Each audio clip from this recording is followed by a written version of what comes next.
بسم الله الرحمن الرحيم ما أنت هاي تاريخ تاي سجال كبيشة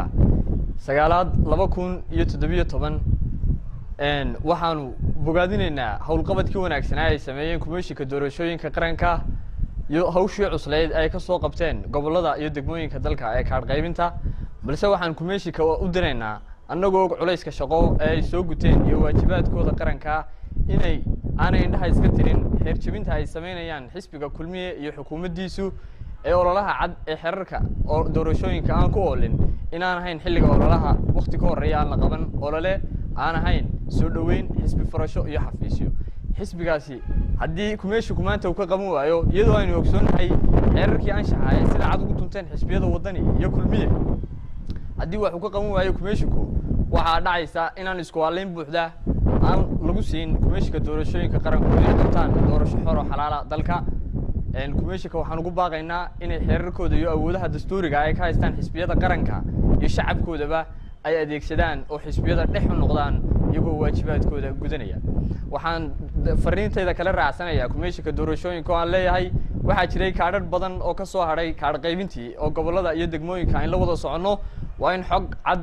أو بيانسن وكمشي كدورشون كوسو بندقة سيلو قادو انتي دورشدي انتي استوان غليسي ديوان غلينتي هوره يا انت قادتay kaar qaybinta oo doorashada kalsooni badan loogu siisiyo waxaan nina halkan kaga faa'iideysanayaa wasiirka warfaafinta dhaqanka iyo wacyigelinta jamhuuriyadda Soomaaliland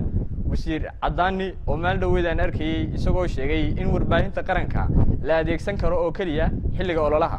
balse waa ayaan daro wasiir joogay wasaaraddaasi oo aan ka dhaxlin waaya aragnimada warbaahineed ee dalka isagoo si cad iskaga indhatiray xeerka doorashooyinka oo ogolaanaya in xisbiyada qaranku iyadoo ololo ama aan lagu jirin olole ay adeegsadaan si dhexdhexa balse wasaaradda warfaafinta iyo warbaahinta qaranka siiba raadiyo Hargeysa iyo TV-ga qaranku waxay adeegsadaan ama ay caadaysteen soo bandhigista dhaliilaha xisbiyada qaranka iyadoo aynu ognahay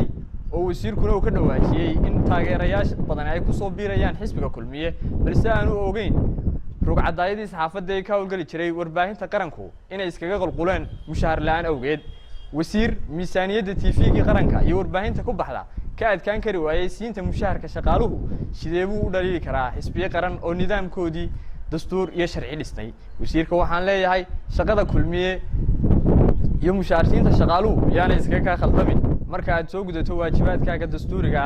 iyo shaqadii madaxweynaha jamhuuriyadda Soomaaliland ku igmaday u soo fadhiiso xisbiyada qaranka balse maanta waxa tahay sarkaal ka tirsan xukuumadda oo ah wasiir wadani kulmiye iyo cudba wasiir waxaan ku leeyahay haddii aad shaqadaadi qabsan kari weyday oo aynu arkayno saraakiishii garbahaaga joogtay haddii ay noqdaan kuwii ka jiray kuwii saraakiishii TV-ga qaranka qaarkood maareeyayaal agaasimayaal iyo saxafiyiin ay joogaan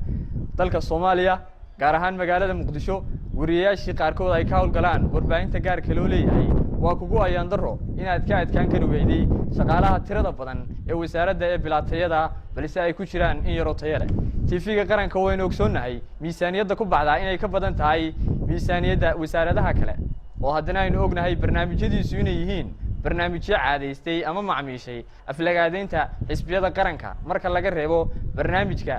diinta barnaamijyada diiniga iyo barnaamijyada caafimaadka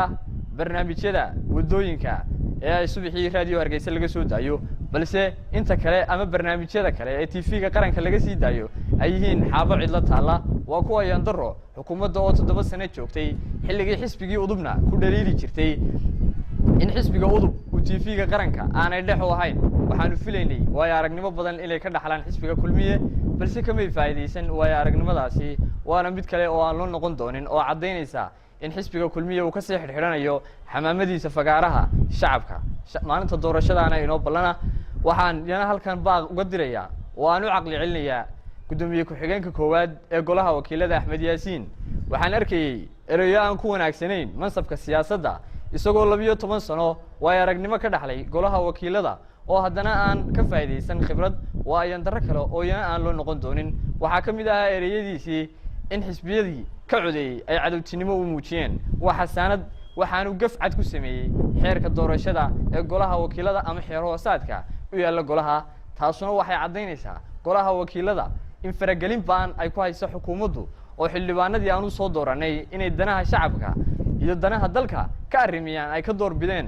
bushqadhu xuleysada iyo dhaqaale ka helista xisbiga kulmiye axmed yaasiin waxaan leeyahay dhallinyaraa tahay marxaladda siyaasadda ha ku gelin qiirada kulmiye ee uu kugu soo tallaalayo shacabkaa lagu yahay daah shacabkaa lagu yahay sharaf sharciga ayaa sharaf lagu yahay haddii aad maanta xildhibaanadii golaha kaa codeeyey aad ku tilmaantay inay cadow kugu yihiin waxay nusqaan ku tahay shir guddoonka aad ka tirsan tahay waxay meel ka dhac ku tahay sharciga dalka waxaan iyana fariin u dirayaa iyo baaq wada jira xisbiyada ucud iyo wadani xisbiyada ucud iyo wadani waa labada xisbi oo mucaarad ah si aynu muujino mucaaradnimo si aynu muujino isbeddelka dalkeenna iyo dadkeenna inagoo ogsoon in xilligani ay dhammaadkii tahay xisbiga kulmiye iyo xukuumaddiisa